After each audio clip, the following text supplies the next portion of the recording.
नमस्कार, शुभ सकाळ. सुंदर अशा दिवसाच्या सुंदर अशा शुभेच्छा. मी प्राजक्ता आपल्या एका नवीन ब्लॉगमध्ये तुमच्या सगळ्यांचं खूप मनापासून स्वागत करते. तर काल आपण जे मोड आणायला ठेवलेले, मोड आणण्यासाठी माझा विचार नव्हता, ॲक्च्युली सकाळसाठी करायचे होते, पण सकाळी काही त्याचं करणं झालं नाही. आणि मग नंतर असं झालं की आता त्याला मोड आलेले आहेत आणि म्हटलं चला आत्ताच करून टाकू. कारण माझ्या मील प्लॅनिंगमध्ये थोडंफार असं काहीतरी असतं ठरलेलं की ऐन वेळेस काय करायचं, आणि जर आपल्याकडे एखादी गोष्ट असेल तर एखाद्या गोष्टीचा वापर करून किंवा चेंजेस करून आपण नवीन गोष्ट किंवा संध्याकाळसाठी काय वेगळा पदार्थ करू शकतो. तर आज संध्याकाळसाठी सांबार करायचं होतं आणि त्याचबरोबर म्हटलं ह्याचे डोसे करू. याचे तुम्ही मुगाच्या पिठाचे तुम्ही थालीपीठ करू शकता, त्याचबरोबर अप्पे करू शकता, किंवा त्याचबरोबर जर तुम्हाला बेदू वडेसारखे जर तुम्हाला वडे पण करायचे असतील तर पण तुम्ही करू शकता. याच्यामध्ये थोडीशी तुम्ही जे वड्याचं म्हणजे तांदळाचं जे पीठ टाकू ना आपण, ते थोडंसं जास्त टाका. आणि वड्याचं जे हे बॅटर करायला ते अगदी पातळ नाही करायचं, तिथल्या तिथे करायचं. मग छान असे बेदू वडे पण आपले छान होतात. याचे तुम्ही केले नसतील तर नक्की ट्राय करून बघा. तर इथे मूग घेतले, त्याच्यामध्ये बेसिक अशा गोष्टी आहेत. मिरची घेतलेली, त्याच्यानंतर मी 2 लसूण घेतलेले आहेत, फक्त मोजून 2 लसूण. आलं मी खूप वापरलं नाही आहे, कारण आल्याची टेस्ट तशी मला स्वतःला खूप आवडत नाही, त्याच्यामुळे मी फार कमी टाकते. आलं लसूणच्या पेस्ट पण तुम्ही बघत असाल माझ्या जेवणामध्ये फार कमी वापरल्या जातात, त्याच्यामुळे मी फक्त मोजून 2 लसूणाच्या पाकळ्या घेतलेल्या आहेत. आता याच्यामध्ये चवीप्रमाणे थोडंसं तुम्हाला पाहिजे असेल तर तुम्ही मिरच्या टाका, किंवा मग तुम्ही मसाला मिरची पूड टाकली तरी चालते. मी आता याच्यामध्ये थोडीशी हळद ॲड करते, त्याचबरोबर थोडंसं जिरं ॲड करते. अख्खे धणे पण याच्यामध्ये टाकले तरी चालतात, पण काय आपण कालच केलेली आहे धण्याची पूड आणि ती घरी केलेली आहे आणि ताजी आहे, त्याच्यामुळे मी म्हटलं की आपण नंतर वरून धण्याची पूड टाकू. इथे 1 चमचा मी तांदळाचं पीठ टाकलं आहे, म्हणजे थोडीशी बाइंडिंग होते, डोसे आपले छान स्मूथ असे होतात. आता हे सगळं पाणी ओतून आपण मिक्स करून घ्यायचं. जवळपास तुम्ही बघाल ना, मी आत्ता इथे थोडंसं टाकलं आहे, पण ही बॉटल माझी पूर्ण खाली झालेली आहे, म्हणजे एवढं पाणी याच्यामध्ये गेलेलं आहे. आणि जसं जसं आपल्याला पाहिजे असेल तसं तसं मग तुम्ही वाटल्यानंतर याच्यामध्ये पाणी ॲड करू शकता. म्हणजे जसं आपल्याला अप्पे हवे असतील, किंवा जर इडली पण तुम्ही करू शकता संध्याकाळच्या वेळेसाठी. हे संध्याकाळच्या वेळेसाठी खरंच खूप हेवी होऊन जातं. तुम्ही सकाळी नाश्त्याला कराल तर अगदी परफेक्ट आहे, आणि संध्याकाळी तुम्हाला अगदी थोडंसं काहीतरी बनवून खायचं असेल तर हा ऑप्शन चांगला आहे, खरंच चांगला आहे. आणि आता गरमीच्या दिवसात तर खरंच चांगलं आहे. आता याच्यामध्ये मी बघा इथे धणापूड टाकते, आणि भरपूर अशी धणापूड टाकते. धण्याच्या पुडीने म्हणजे धण्याने टेस्ट चांगलीच येते, धणा कोथिंबीर याने टेस्ट खरंच खूप चांगली येते. तर याच्यानंतर आता याच्यामध्ये चवीप्रमाणे मीठ ॲड केलेलं आहे मी, आणि थोडीशी माझ्याकडे कोथिंबीर ॲक्च्युली वाटताना टाकायची राहिली. पालक आणि जर तुम्ही कोथिंबीर याच्यामध्ये वाटताना ॲड केली तर थोडासा असा ग्रीन कलर येतो, आणि दिसायला अजून थोडेसे ग्रीन छान दिसतात डोसे. पण मग मी विसरली, त्याच्यामुळे मी म्हटलं चला वरून कापून टाकते. आणि माझ्याकडे थोडीच कोथिंबीर होती, खूप काही जास्त कोथिंबीर नव्हती, म्हणून मी म्हटलं वाटून कितीशी होणार ती, आणि त्याला कलर पण येणार नाही, म्हणून म्हटलं आपण वरून टाकू. आणि ती मग लागते पण छान. जेवढी थोडीशी वरून जेव्हा भाजली जाते ना, करपली जाते, तेव्हा ती छान, त्याचा टेस्ट खूप सुंदर असा येतो. आता इथे आपलं हे बॅटर तयार झालेलं आहे, आणि तुम्ही याचं काहीही करू शकता. याच्या पण इडल्या होतात, तर मी पहिला विचार केलेला आपण इडली करू, पण नंतर म्हटलं इडली नाही खाल्ली तर मग काय करायचं, म्हणून म्हटलं ठीक आहे आपण डोसेच याचे करूया. तर आता त्याच्यानंतर आपण करणार आहोत सांबारची रेसिपी. तर सांबारसाठी रेसिपी नाही म्हणता येणार, मी शॉर्टकट तुम्हाला दाखवते. जेव्हा सांबार करतात तेव्हा मी याच्यामध्ये मसूरची डाळ वापरते, कारण मसूरच्या डाळीने कलर पण खूप छान येतो आणि त्याचबरोबर टेस्ट पण चांगली लागते. बऱ्याच वेळा आपण तूर डाळ, मूग डाळ वगैरे मिक्स करतो, किंवा बऱ्याचशा डाळी मिक्स करतो, पण मी काय करते जेव्हा मला करायचं असतं ना, तेव्हा मी मसूरची डाळ थोडीशी मिक्सरला लावून घेते आणि मग त्याचं सांबार करते. तुम्ही पण ती रेसिपी ट्राय करून बघा अशा पद्धतीने करून. आणि डिटेल रेसिपी पण आपल्या चॅनलवर ऑलरेडी अपलोड आहे. मला जर व्हिडिओ मिळाला तर मी प्लेलिस्टमध्ये त्याचं ॲड करेन, तुम्ही तिथे जाऊन बघू शकता. तर कुकर लावून घेते. कुकर लावताना थोडासा मी राईस लावला आहे तरी पण, कारण मग नंतर असं होतं की अरे थोडासा भात हवा होता खाण्यासाठी. जेव्हा फक्त डोसा आणि असं काही असतं तेव्हा मग असं नंतर वाटत होतं की अरे थोडासा भात हवा होता, भात का नाही खाल्ला, म्हणून मी थोडासा राईस फक्त कुकरला लावून घेतला आहे. आणि आता कुकर लावून घेतल्यानंतर माझ्याकडे काय ना किचनमधल्या काही गोष्टी होत्या, म्हणजे मेन म्हणजे क्लिनिंग पर्पजची, त्या संपलेल्या. तर ती घेऊन आलेली क्लिअर. कारण मी 2-4 दिवस ऑनलाईनमध्ये सर्च करत होती, पण 2-4 दिवस ऑनलाईनमध्ये मला काही ऑफर मिळत नव्हती. तर मी म्हटलं चला मी जिथून ऑफलाईन घेते तिथूनच घेतले. हे रियुजेबल टिश्यू नॅपकिन्स आहेत, याला असंच म्हणतात. आणि इथे साईडला पण त्याचं लिहिलेलं असतं वॉशेबल आहेत, तुम्ही छान यूज करू शकता. आणि अगदी म्हणजे हे ना खूप जास्त दिवस पण टिकतात. म्हणजे आपण जो कपडा 1-2 दिवस वापरला किंवा तो नीट धुतला नाही गेला की त्याला खूप एक उग्र असा वास येतो, तर याच्या बाबतीत तसं होत नाही. हे इझी टू वॉश आहेत, पटकन धुतले जातात, स्वच्छ पण लगेच होतात. आणि जेव्हा आपण कपड्याने जेव्हा पुसतो ना, तेव्हा ते कपड्यात एका ठिकाणी तेल पडलं असेल आणि आपण सगळीकडे पुसलं गेलं ना, तर तो सगळीकडे तेलकट तेलकट होऊन जातं. पण याच्याने क्लीन केल्यामुळे तसं होत नाही. हे प्रोडक्ट ऑफलाईनला थोडेसे स्वस्त मिळतात, ऑनलाईनला थोडेसे महाग मिळतात. ऑफर्स त्याच्याकडे असतात ऑनलाईनला, पण तेवढे असे तितकेसे असे काही मला असं वाटत नाही की तितके असे चांगले येत असतील. म्हणजे माझ्या पर्सनल अनुभवावरनं मी सांगते. तरी पण मी जर मला चांगल्याच रिव्ह्यूवरनं जर एखादी लिंक मिळाली तर मी नक्की तुमच्याबरोबर शेअर करेन.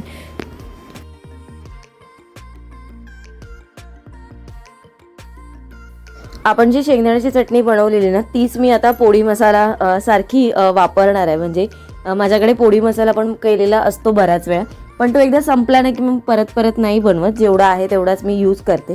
कारण त्याच्यात सगळ्या डाळी वगैरे असतात आणि काय खूप जास्त असं डोसे वगैरे काय आपण रेग्युलरली करत नाही. त्याच्यामुळे मग तो मी एकदा बनवला की जेवढा होतो तेवढाच. मग नंतर मग कधीतरी जेव्हा वेळ मिळतो तेव्हा आठवतं तेव्हा मी बनवते. तर इथे बघा डोशाचा बॅटर छान तयार झालाय, तवा छान गरम झालाय. आता याच्यावरती आपण डोसे करून घ्यायचे आहेत. अगदी छान डोसे होतात, जसे आपण आपल्या बॅटरचे डोसे करतो ना, अगदी तसेच डोसे तयार होतात. तर याच्यावरती मी काय करणार, डोसा आपण जेव्हा पूर्णपणे पसरवला पॅनवरती की मग याच्यावरती थोडंसं तेल ॲड करते मी, किंवा मग तुम्ही बटर पण ॲड करा. जर तुम्हाला म्हणजे वेगळं थोडीशी चवीने खायचे असतील तर तुम्ही बटर ॲड करा. आणि याच्यावर थोडंसं आता तेल ॲड केल्यानंतर मग आपण ही जी आपण चटणी केलेली ती वरती छान भुरभुरते मी. आणि मग काय नाही, थोडंसं असं आपला जो काविलता असतो त्याने छान असं व्यवस्थित त्याला पसरवून घ्यायचं. आणि एका साईडने झालं की दुसऱ्या साईडने उलटायचं आणि मग आपले डोसे दोन्ही साईडने शेकून घ्यायचे आणि मस्त असे क्रिस्पी डोसे होतात. याचा वास तर एकदम शेंगदाणा चटणीचा इतका सुंदर येत होता ना की तिथल्या तिथेच गरम गरम खावे असं वाटत होतं. पण हे झालं ना की जेवण आपलं म्हणजे ऑलमोस्ट आपलं तसं बघायला गेलं तर तयारच असतं. मी फक्त वरणाचं कुकर लावलेलं, फक्त त्या सांबारला थोडासा सांबार मसाला ॲड करून थोडीशी चिंचेची पेस्ट टाकून मग मी ते तयार करून घेणार होते. म्हणजे प्रॉपर असं काही सगळ्या व्हेजेस वगैरे टाकून मी काही तसं सांबार बनवणार नव्हती. फक्त नॉर्मल असं जे सांबार असतं ना, म्हणजे टेस्टसाठी तसं बनवणार होती. आणि बघा नाही ते बघून अगदी छान, त्याला जाळ्या पण खूप सुंदर पडतात. आणि थोडंसं असं वाटतं तुम्हाला करपलं असं, पण काय होतं तो कलर असा एवढा मिक्स होतो त्याच्यामुळे थोडंसं असं करपल्यासारखं थोडासा असा कलर येतो. पण हे खायला अगदी मस्त होतात, टेस्टी होतात. बरेच जण तुमच्यापैकी करत असतील. आणि संध्याकाळसाठी कधीतरी असं वाटतं, आता गरमी आहे ना, तर ॲक्च्युली काय होतं ना, माझं ना बऱ्याच वेळा खूप लाईट्स आहेत किचनमध्ये.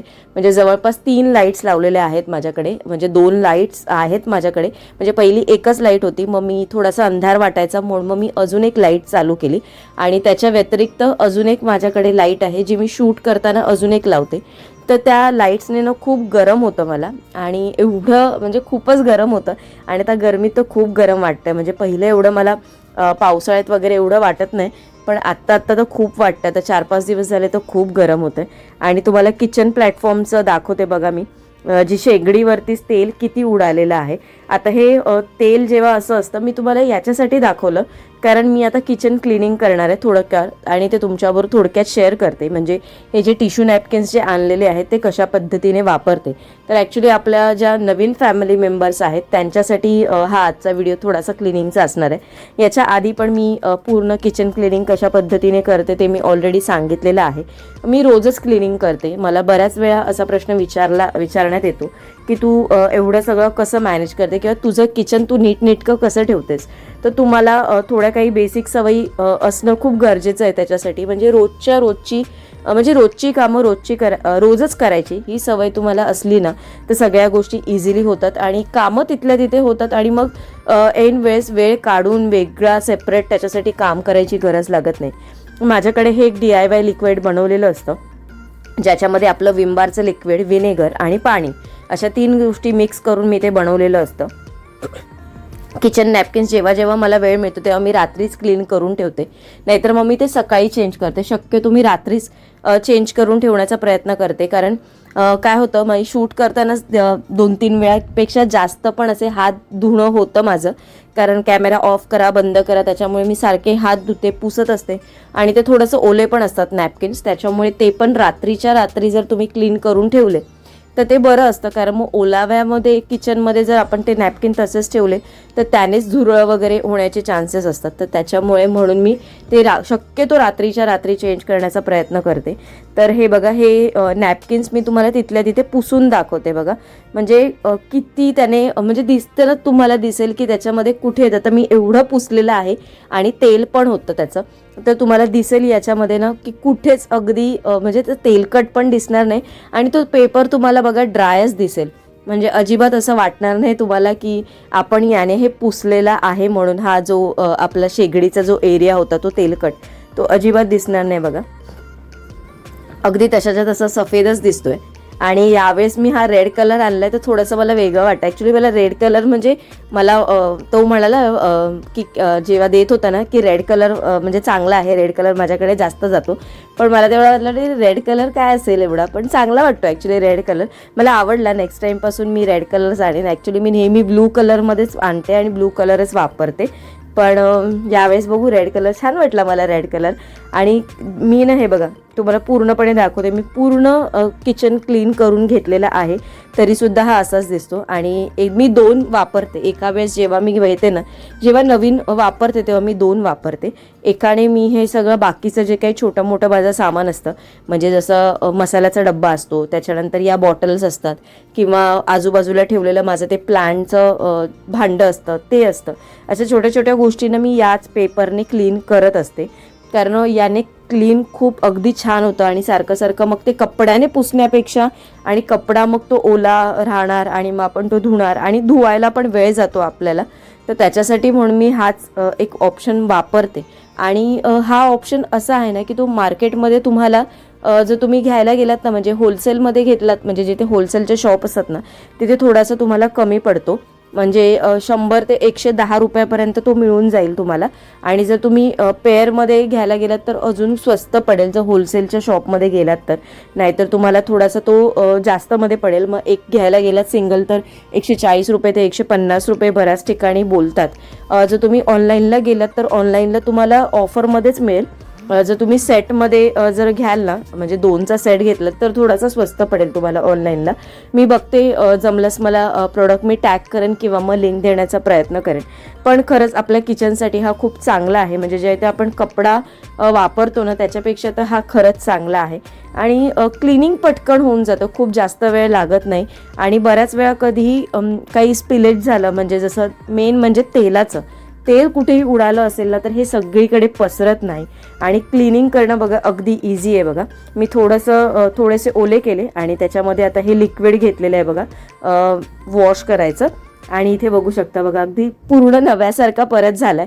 आणि हा ड्राय झाला ना की अगदी परत पुन्हा नव्यासारखा होऊन जातो आणि सुकायला पण वेळ लागत नाही. आता माझी बाकीची कामं आवरेपर्यंत ना हा किचन नॅपकिन ड्राय पण होईल आणि अगोदरच्या सारखाच होऊन जाईल पूर्ण. तर तुम्ही नक्की ट्राय करा. आणि जर म्हणजे जे नवीन असतील त्यांच्यासाठी हे असेल. ॲक्च्युली मी हा व्हिडिओमध्ये म्हणजे जे काही गोष्टी सांगितल्यात त्या बऱ्याच वेळा मी तुमच्याबरोबर किचनसाठीच्या या सगळ्या गोष्टी शेअर करत असते, तरी पण मी म्हटलं की आज तुमच्याबरोबर परत एकदा शेअर करू. तर आज असं झालं की बघा सगळे डोसे उरले माझे, म्हणजे 2 डोसे माझे उरले आणि राईस तर खाल्लाच नाही कोणी. माहिती नाही का, आज माझी तर म्हणजे मला काय म्हणजे माझी जेवणाची इच्छाच होत नव्हती, त्याच्यामुळे मी फक्त 2 डोसे खाल्ले आणि सचिनने पण काहीच खाल्लं नाही, त्याच्यामुळे सगळं जेवण आज उरलं. मला बऱ्याच वेळा प्रश्न विचारतात की ताई तुझ्याकडे उरलेल्या जेवणाचं तू काय करतेस, तर मी तुम्हाला उद्याच्या ब्लॉगमध्ये नक्की शेअर करेन की मी उरलेल्या जेवणाचं काय करते. तर आजचा व्हिडिओ मी इथे सेंड करते. अजून पण माझी छोटी मोठी कामं आहेत, म्हणजे काही गोष्टी ज्या डब्यातनं वगैरे न्यायच्या असतात त्या आता रात्रीच भरून ठेवायच्या असतात, तर ते थोडंसं भरायचं मला. आणि केस पण मला सोडायला मिळत नाही आणि थंड एवढं छान वाटत होतं आल्यावर, कारण गरमच एवढं होत होतं. म्हणून म्हटलं केस पहिले धुवावे, म्हणजे मी उद्या धुणार होते सकाळी, पण म्हटलं चला आत्ताच धुवू कारण एवढं गरम झालेलं. आणि आता थोडंसं ना लवकरच ॲक्च्युली मी सोडते, एवढा वेळ ठेवत नाही, 1 तासात सोडते. पण आता असं वाटत होतं थंड थंड खूप छान वाटत होतं, म्हणून मी थोडा वेळ ठेवलं. पण आता खूप जास्त वेळ झाला. आता हे पहिले केस पण ड्राय करायचे आहेत मला, म्हणजे छोटी मोठी अशी बरीचशी कामं आहेत. तर चला आजचा व्हिडिओ इथेच एंड करते. तुम्हाला कसा वाटला मला नक्की कमेंट करून सांगा. उद्या एका छानशा व्लॉगमध्ये भेटते. तोपर्यंत सगळ्यांना Shri Swami Samarth. Bye bye and take care.